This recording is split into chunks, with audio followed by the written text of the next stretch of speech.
이번에는 객체를 참조하는 배열에 대해서 알아볼게요. 우리가 지금까지 배열은 주로 int 타입으로 만들었었는데요. 이와 같이 배열 변수를 선언하고 new int 길이는 3짜리 배열을 만들어라. 이렇게 이제 우리가 배열을 만들었는데 바로 이 자리에 여러분이 기본 타입이 오는 것이 아니라 만약에 참조 타입이 오게 되면 예를 들어서 클래스, 인터페이스 등과 같은 참조 타입이 오게 되면 참조 타입 배열이라고 이제 이야기를 합니다. 그래서 이 참조 타입 배열에는 어떤 요소의 값이 저장이 될 때 값 자체가 저장이 되는 것이 아니라 객체의 번지가 저장이 된다는 겁니다. 자, 예를 들어서 스트링이라고 하는 이거는 우리가 클래스거든요. 그래서 참조 타입입니다. 그래서 스트링 배열로 배열 변수를 선언하고 이와 같이 배열 객체를 만들어서 여기에 대입을 했는데요. 0 인덱스에 자바라는 문자열을 대입을 했고 그 다음에 1 인덱스에도 자바라는 문자열을 대입을 했어요. 그리고 이 인덱스에는 새로운 스트링 객체를 만들어서 대입을 했어요. 자, 그렇다면 메모리에는 이와 같이 생성이 됩니다. str array라고 하는 변수는 스택 영역에 생성이 되고요. 길이가 3인 스트링 배열을 이렇게 참조할 겁니다. 자, 그러면 0 인덱스에는 지금 현재 자바라는 문자열이 저장이 됐잖아요. 그러면 자바라는 문자열이 0 인덱스 안에 저장이 되는 게 아니라 별도의 자바라고 하는 스트링 객체가 생성이 되고 이 스트링 객체의 번지가 0 인덱스에 저장이 되는 거예요. 1 인덱스에도 자바라고 하는 문자열이 저장이 됐죠. 근데 자바에서는 문자 리트럴이 같으면 스트링 객체를 공유한다라고 이야기를 했잖아요. 그럼 예를 들어서 이 스트링 객체가 5번지에 생성이 됐다면 이 자바라는 문자열은 다 5번지에 스트링 객체를 참조하게 되는 거죠. 그래서 str array 1 인덱스에도 똑같이 이 위에서 만든 스트링 객체의 번지가 저장이 되는 거예요. 그래서 그림상으로는 이렇게 되는 거죠. 0 인덱스가 참조하는 스트링 객체와 1 인덱스가 참조하는 스트링 객체는 같은 객체다. 결국 동일한 번지가 여기에 저장이 된다는 거거든요. 자, 세 번째를 보게 되면은 새로운 스트링 객체를 만들어서 여러분이 자바라는 문자열을 대입을 했는데 이 경우에는 new 연산자를 사용을 했기 때문에 위에 거하고는 달라요. 그래서 완전히 새로운 스트링 객체가 생성이 되고 이 스트링 객체가 10번지에 생성이 되었다면 str array 2라고 하는 위치에는 10이라고 하는 번지가 저장이 되어서 이 객체를 참조하는 거예요. 자, 그러면 이런 상태에서 우리가 이꼴 연산에 대해서 좀 확인 한번 해볼게요. str array 0, str array 1이 같으냐라고 물었어요. 이 말은 0이 참조하는 객체와 1이 참조하는 객체가 같으냐예요. 같죠? 그럼 이건 true가 나오고 이번에는 0 인덱스에서 참조하는 객체와 2 인덱스에서 참조하는 객체가 같으냐? 0 인덱스에서 참조하는 객체는 이 객체고 2 인덱스에서 참조하는 객체는 이 객체죠. 그래서 서로 다른 객체죠. 그러니까 이거는 false가 나오는 거예요. 그렇다면 나는 여기 안에 있는 문자열만 비교를 하고 싶다라고 할 때는 어떻게 하면 될까요? 그래서 str array 0, 즉 0 인덱스가 참조하는 이 객체의 내부 문자열과 str array 2, 2 인덱스가 참조하는 이 스트링 객체의 내부 문자열이 같으냐라고 묻는 게 equals 메소드예요. 그래서 당연히 지금 같기 때문에 얘는 true가 나오는 거예요. 예제를 작성해 보도록 하겠습니다. 스트링 타입의 배열 변수 str array를 선언을 하고요. 여기에 새로운 자, 배열 객체 길이 3짜리를 생성해서 대입을 해 주겠습니다. 자, 0 인덱스에는요. 자, 문자열 리터럴로 자바라고 대입을 해 주고요. 그 다음에 1 인덱스에도 역시 자바라고 하는 문자열을 대입을 해 줬습니다. 자바에서는 문자열 리터럴이 같을 경우에는 동일한 스트링 객체를 공유한다고 이야기했었죠. 그래서 0 인덱스에 저장되는 번지와 1 인덱스에 저장되는 번지는 같을 겁니다. 자, 이번에는 2 인덱스에는요. 자, 새로운 스트링 객체를 생성을 해서 문자열은 똑같이 줄 거예요. 이 자바로 줄 거예요. 자, 그러면 이 인덱스에 저장되는 번지는 0과 1 인덱스에 저장된 번지와는 틀려요. 왜냐하면 new로 무조건 새로운 스트링 객체를 만들었기 때문이죠. 자, 확인하기 위해서 비교문을 작성해서 출력을 한번 해볼게요. 자, system.out.println 주고, 자, str array, 자, 0에 저장되어 있는 번지와 str array 1에 저장되어 있는 번지가 같으냐. 자, 해석은 이제 그렇게 하는 것보다는, 자, 인덱스 0이 참조하는 객체와 인덱스 1이 참조하는 객체가 같은 객체냐, 이렇게 해석하는 게 더 좋다고 이야기했었죠. 그래서 저장을 하고, 자, 실행을 해보면, 자, 이와 같이 true가 나오는 것을 볼 수 있습니다. 그럼 결국 같은 객체를 참조하고 있다는 뜻이죠. 자, 이번에는, 자, 이 인덱스에 저장된 번지와 비교를 한번 해볼게요. 그래서 해석은 0 인덱스가 참조하는 객체와 2 인덱스가 참조하는 객체가 같은 거냐라고 묻는 건데, 자, 저장하고 실행을 해보면, 자, 이와 같이 false가 나오는 것을 볼 수가 있습니다. 결국 다른 객체라는 이야기죠. 자, 그러면 내가 0 인덱스에서 참조하는 객체와 2 인덱스에서 참조하는 객체가 다르다는 것은 알았는데, 그 내부의 문자열이 같은지를 내가 비교를 하고 싶다. 그러면 어떻게 하면 될까요? 그래서 문자열을 비교를 하고 싶다면 equal 대신에 뭘 쓰라고 그랬죠? 그래서 equals라고 하는 메소드를 사용을 해라고 제가 말씀드렸죠. 자, 이렇게 주시면 될 것 같습니다. 그래서 원본 문자열이고요. 이건 비교 문자열이죠. 그래서 이 두 개를 equals 메소드로 비교를 하게 되면 그 내부의 문자열을 비교한다고 그랬잖아요. 그래서 문자열이 똑같기 때문에 이것은 true가 나옵니다. 저장하고 실행을 해보면, 자, 이렇게 true가 나오는 것을 확인해 볼 수가 있습니다.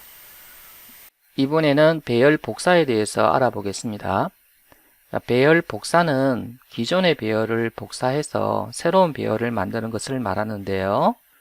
자, 포문을 이용해서 요소 하나하나를 복사하는 방법이 있고요. 자, 이것보다는 좀 더 쉽게 배열을 복사하는 방법이 있는데, 자, system.arrayCopy라는 메소드를 이용하는 방법이 있습니다. 자, 포문을 이용하는 방법은 예제에서 직접 확인을 해 볼 거고요. 자, 여기서는 system.arrayCopy에 대해서 중점적으로 설명을 하겠습니다. 자, 코드에서 이와 같이 system.arrayCopy라고 작성을 하고, 자, 첫 번째 매개 값으로는 원본 배열을 넣습니다. 자, 그리고 두 번째 매개 값에는 이 원본 배열에 어떤 요소부터 복사할 것인지, 그래서 복사 대상이 되는 그 요소의 인덱스 번호를 넣습니다. 세 번째 매개 값은 대상 배열입니다. 어디로 복사를 할 것인가죠. 그리고 네 번째 매개 값에는 이 대상 배열에 어디서부터 복사를 할 거냐죠. 그래서 역시 인덱스가 옵니다. 그리고 마지막에는 몇 개를 복사를 할 거냐죠. 그래서 몇 개를 복사할 거냐를 지정을 해주고 이와 같이 arrayCopy라는 메소드를 호출해주면 됩니다. 자, 예를 들어 보겠습니다. 자, 원본 배열이 자, 이렇게 생성이 되어 있는데요. 그래서 앞으로 요소의 수가 2개 더 들어와야 된다고 가정을 한번 해보죠. 배열은 길이가 한번 결정이 되면 그 길이를 늘릴 수 없다고 이야기를 했잖아요. 그래서 새로운 배열을 만들어서 이 요소를 복사를 하고 추가적인 요소를 더 저장할 수 있도록 하려고 해요. 그래서 이와 같이 길이 5짜리 배열을 새로 하나 만들고요. 기존의 요소를 이쪽으로 복사를 하고 그리고 남은 2개의 공간에는 새로운 요소를 이제 저장을 할 수 있도록 이제 할 거예요. 그렇다면 system.array copy라고 하는 메소드를 어떻게 이용하면 될까요? 첫 번째는 원본 배열이 온다고 했으니까 old str array라고 하는 변수를 여기다 넣어주면 되고요. 두 번째는 원본 배열에 어디서부터 복사를 할 것인가? 전체를 복사를 할 거니까 0 인덱스부터 이렇게 전체를 복사를 할 거니까 0을 넣어주면 되고요. 그 다음에는 대상 배열이 오는데 대상 배열은 새로 생성된 배열 new str array를 넣어주면 됩니다. 그 다음에 0은 대상 배열의 0 인덱스부터 복사를 하겠다라는 뜻이에요.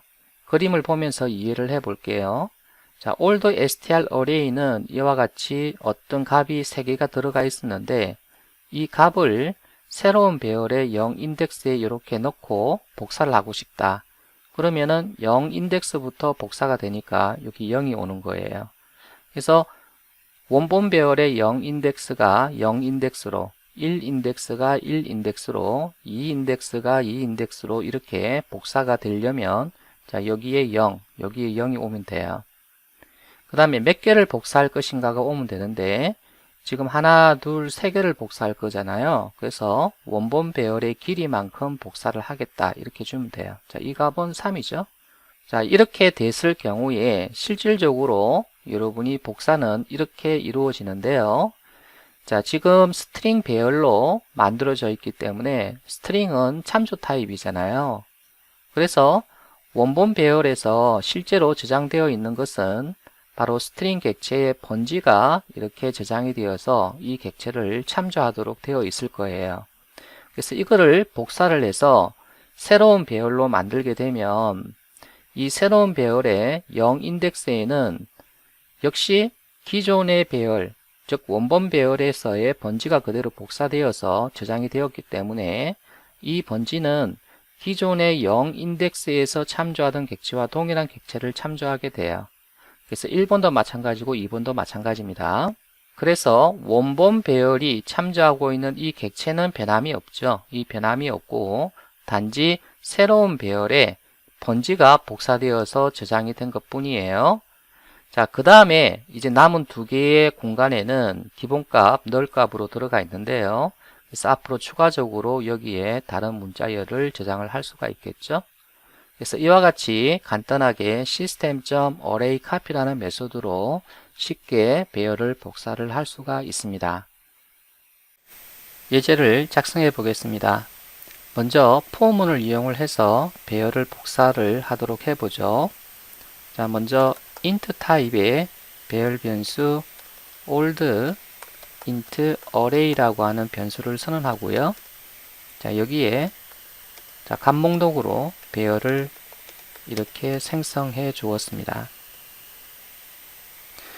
여기서 앞으로 2개의 숫자를 더 저장을 하고 싶어서 2개의 공간을 더 늘리고 싶은데 배열은 한번 길이가 결정이 되면 더 늘릴 수 없다고 했잖아요. 그래서 새로운 배열을 하나 만들고 new int array라고 만들고 길이를 5짜리로 만들어 줍니다. 포문을 이용을 할 건데요. int i는 0, i는 old int array length old int array length 하게 되면은 바로 이 배열의 길이를 이야기하죠. 그래서 3이 나올 겁니다. i 플러스 이렇게 주고요. new int array i에다가 old int array i를 대입을 해줍니다. 자, 이 말은 원본 배열의 i 인덱스의 값을 읽어서 새로운 배열의 i 인덱스에다가 그 값을 저장해라 라는 뜻이거든요. 자, 이렇게 해서 이 포문이 총 3번을 반복을 하면서 원본 배열에 있는 이 요소를 복사를 해서 새로운 배열에 저장을 하는 거예요. 자, 확인을 한번 해볼까요? 자, 포문을 복사해서 자, 아래쪽에 붙여넣기 하고요. 자, uint array의 랭스만큼 포문을 돌게 합니다. 그러면 uint array의 랭스는 자, 총 길이 5죠. 그래서 포문은 5번을 반복을 할 거고요. 자, 이때 자, 무엇을 출력을 할 거냐면 자, system.out.println new int array 자, i의 값을 출력을 할 거고요. 그리고 뒤에 쉼표를 하나씩 넣어 주겠습니다. 자, 저장을 하고 자, 실행을 해보면 이와 같은 결과가 얻어지는 것을 볼 수 있죠. 그래서 0 인덱스부터 시작해서 2 인덱스까지 1, 2, 3이 복사되어서 들어가 있는 것을 볼 수가 있고 3 인덱스와 4 인덱스는 기본값인 0이 저장되어 있는 것을 볼 수가 있습니다. 이번에는 시스템 어레이 카피를 이용해서 배열 복사를 해보겠습니다. 자, 어레이 카피 이그젬플인데요. 먼저 스트링 타입 배열 변수 old str array를 선언하고요. 여기에 값 목록으로 java array copy라고 주고 배열을 생성을 해서 대입을 했습니다. 자, 마찬가지로 현재 3개의 요소가 저장되어 있는데요.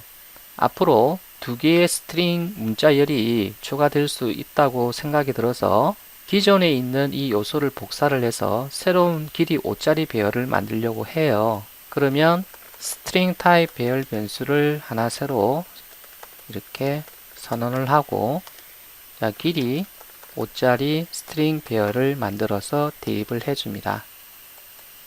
이제 system.array copy를 이용할 건데요.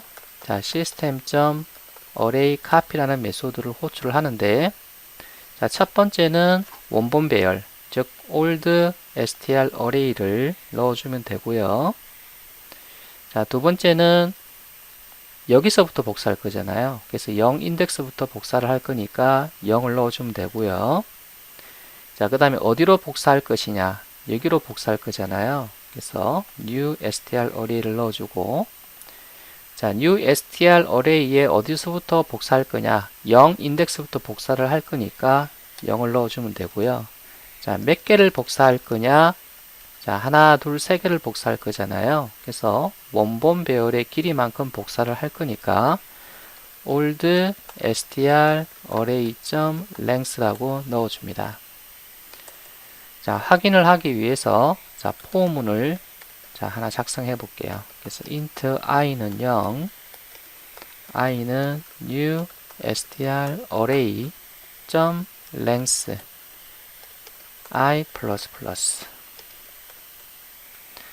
system.out.println new str array i번째 값을 출력을 하는데 자, 중간에 쉼표를 넣어 주도록 하겠습니다.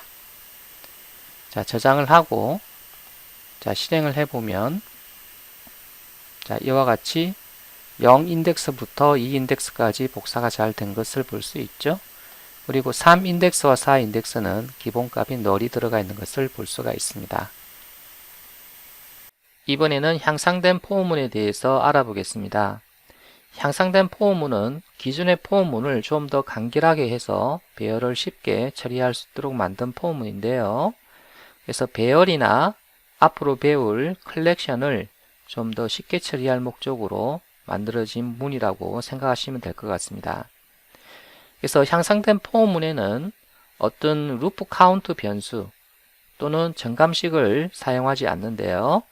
기존의 포문은 이렇게 작성을 할 겁니다. for int i는 0, i는 10 이하 될 때까지 돌아라 i 플러스 플러스. 자, 이렇게 작성을 하잖아요.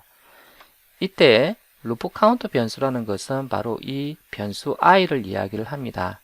그래서 i가 반복할 때마다 일씩 증가하잖아요. 그래서 이 i를 루프 카운트 변수라고 하고, 그 다음에 정감식이라고 하는 거는 바로 이것을 이야기를 하죠. 자, 그 다음에 이제 요거는 조건식을 이야기하고요.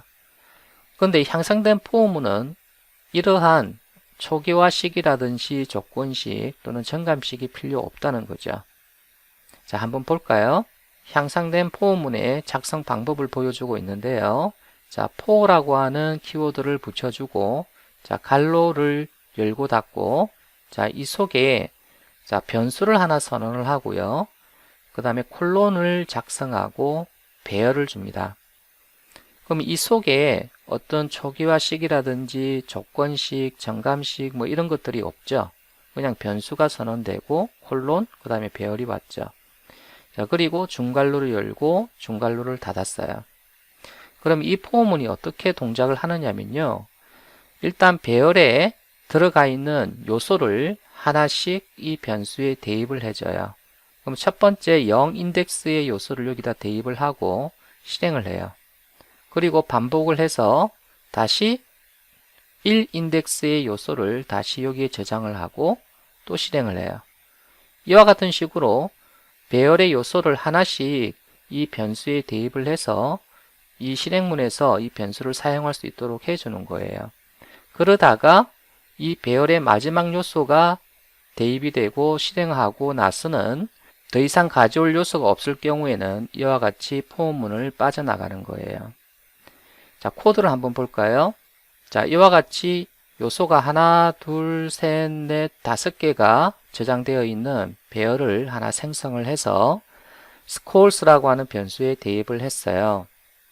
자, 포문을 보게 되면 자, 여기에 저장되어 있는 요소가 다 int 타입이잖아요. 그래서 int 변수를 하나 선언을 하고 자, 콜론 다음에 자, 이 배열을 여기다 줍니다. 자, 그러면 for는 제일 먼저 95라고 하는 int 값을 int 변수 score에 저장을 해요. 그리고 나서 이것을 실행합니다. 자, 실행을 할 때 이 변수에 들어가 있는 값을 sum에 누적을 하고 있죠. 자, 다시 반복을 해서 자, 이번에는 71을 다시 score 변수에 저장을 하고 또 실행을 합니다. 그리고 또 반복을 해서 84를 스코어에 저장을 하고 또 실행을 해줘. 그래서 계속 실행하다가 마지막 87을 스코어에 저장하고 실행하다가 이제 더 이상 가져올 요소가 없잖아요. 그럴 경우에는 이 포문을 빠져나와서 여기를 실행을 한다는 거죠. 그래서 마지막 sum의 값을 이제 출력을 하는 거죠. 그래서 정통적인 포문보다는 훨씬 간결하게 포문을 작성할 수 있는 것을 볼 수가 있습니다. 예제를 해보겠습니다. 자, int type 배열 scores 변수를 선언하고요.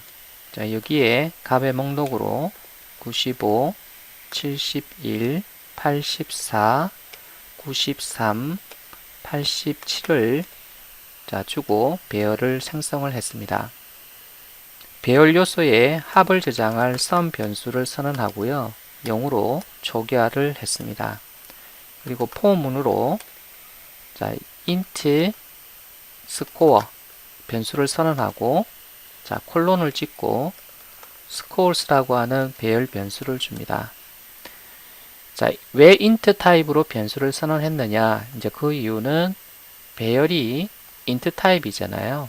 결국 이 요소는 int 타입 값이기 때문에 이 값을 저장을 하려면 int 타입 변수가 되어야 됩니다. 자, 그래서 배열의 요소가 하나, 둘, 셋, 넷, 5개잖아요. 그래서 이 포문은 5번을 반복해서 하나씩 이 변수의 요소를 저장을 하게 될 겁니다. 자, 포문 블록에는요, sum equal sum 더하기 score라고 해서 이 변수의 값을 sum에 누적을 할 거예요. 그래서 이렇게 해도 되고 플러스 equal 이렇게 해도 되겠죠? sum의 값을 출력을 해 볼게요.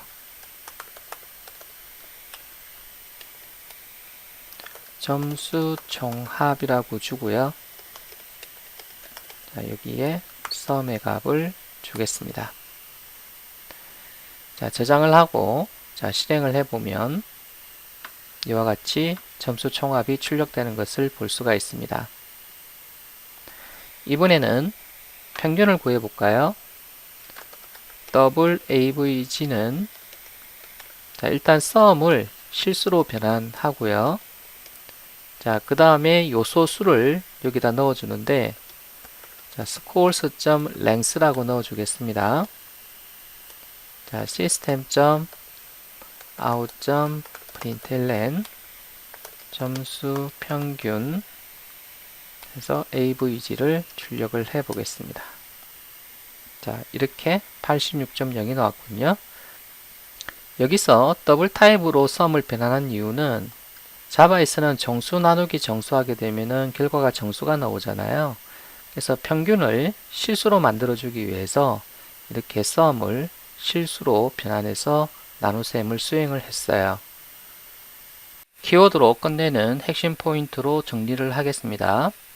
자, 배열은 같은 타입의 데이터를 연속된 공간에 나열을 하고 각 데이터에 인덱스를 부여한 자료 구조를 이야기를 합니다. 그래서 이와 같이 자, 연속된 공간에 자, 데이터를 저장할 공간을 마련하고 자, 0 인덱스, 1 인덱스, 2 인덱스 이와 같이 인덱스를 부여한 이런 자료 구조를 배열이라고 이야기를 합니다. 자, 인덱스는 0부터 시작을 해서 자, 배열 길이 -1까지의 범위를 가진다 이렇게 되어 있는데요. 자, 배열의 길이라고 하면은 실제로 저장되는 개수를 이야기를 해요. 그럼 이 같은 경우에는 배열의 길이는 3이 되겠죠. 근데 마지막 인덱스 번호는 2번이잖아요. 그래서 마지막 인덱스 번호는 배열 길이에서 -1을 해줘야 된다는 이야기예요. 자, 배열의 선언은 타입에 대괄호를 붙여주고 이렇게 변수를 선언하면 되고요. 아니면은 변수 뒤에 대괄호를 붙여줘도 되는데 자, 일반적으로 이 방법을 많이 쓴다라고 이야기했었죠. 자, 배열의 생성은 두 가지 방법이 있어요. 하나는 값의 목록으로 이와 같이 생성하는 방법이 있고요. 또 하나는 유연산자를 사용을 해서 이와 같이 생성하는 방법이 있습니다. 자, 배열의 길이는 배열에 저장될 수 있는 항목수라고 이야기를 했죠. 그래서 프로그램 코드에서 배열의 길이를 자동적으로 알 수 있는 방법이 있는데요. 배열 변수점 length를 쓰게 되면은 알 수 있다고 했어요. 그래서 length라고 하는 이 속성은 포문이나 또는 어떤 평균값 등을 구할 때 이제 활용을 할 수가 있을 거예요. 자, 다차원 배열. 다차원 배열은 2차원 이상의 배열을 말하는데요. 예를 들어서 2차원 배열은 이와 같은 형태로 만들 수 있다라는 겁니다. 그래서 타입 뒤에 대괄호를 두 개를 넣어주고 자, 변수를 선언한 다음에 new라는 연산자와 함께 타입 대괄호 두 개를 이렇게 붙여주고 첫 번째는 행수, 두 번째는 열수를 넣고 만들 수 있다고 했죠. 자, 그 다음에 향상된 포문은 배열 요소를 좀 더 쉽게 일괄 처리하기 위해서 사용을 하는데요. 뭐 초기화식이라든지 또는 조건식, 정감식 이런 게 없고 단지 변수를 하나 선언하고요. 그 다음에 콜론 다음에 배열을 넣어주면 이 배열의 요소를 하나씩 변수에 대입하고 이 괄호를 실행하게 돼요. 그러면 이 포문은 이 배열의 요소 수만큼 반복을 하다가 빠져나오게 되죠.